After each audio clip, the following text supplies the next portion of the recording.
Everyone, আমি মোপর্ণা। আমার mini ব্লগে তোমাদের সবাইকে স্বাগত।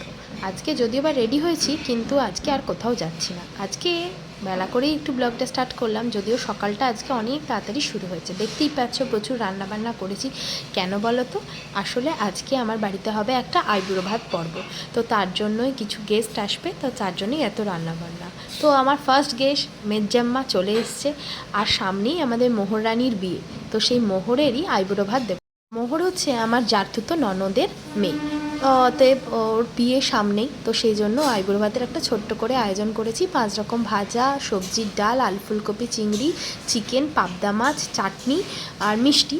পায়েসটা করতে পারলাম না, আমাদের অসহ্য পড়ে গেছে, যেহেতু আগেও তোমাদের এর আগে অনেক ব্লগেই বলেছি আমরা অনেক বড় পাড়া, কেউ না কেউ মারা গেলে আমাদের অসহ্য পড়ে যায়, তো সেই জন্য দই মিষ্টির ব্যবস্থা করেছি। তো ওকে আমরা হাতে করে শাড়িটা দিতে পারলাম না, মানে ওকে পরতে বলতে পারলাম না, তো ওকে কোলেই দিয়ে দিয়েছি শাড়িটা, আর গিফটটাও আমরা দিয়ে দিয়েছি। এই যে সবাই মিলে একসাথে এসে আনন্দ করে আইবুড়ো ভাত দেওয়া হয়, এটাতেই সবসময় আনন্দ। এই যে দেখো, ঘড়িটা খুলে ওকে আবার পরিয়েও দিয়েছি, ওর হাতে কিন্তু বেশ ভালোই মানিয়েছে।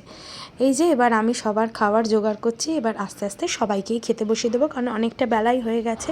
মোহর অবশ্য এত সাজিয়ে দিয়েছি, কিন্তু অত কিছু হয়তো খাবেও না, কিন্তু একটু সাজিয়ে দিতে ভালোই লাগে, কারণ সামনেই বিয়ে, বুঝতেই পারছো সবার একটা ডায়েটের ব্যাপার আছে। তো সেই জন্য ও সেই ঘড়িটা দেখছে, ওরও খুব পছন্দ হয়েছে। তো এবার সবাই মিলে খাওয়া দাওয়া পর্ব শুরু করবো। এদিকে ইস্যুদেবদা, পিনাক সবাই এসে গেছে, তো সবাইকে খেতে দিয়ে দিই, আমরাও একটু পরে খেতে বসে পড়বো।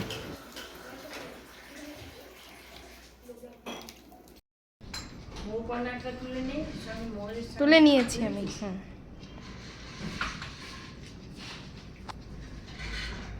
এবার একদিন জামাই নিয়ে আসবি।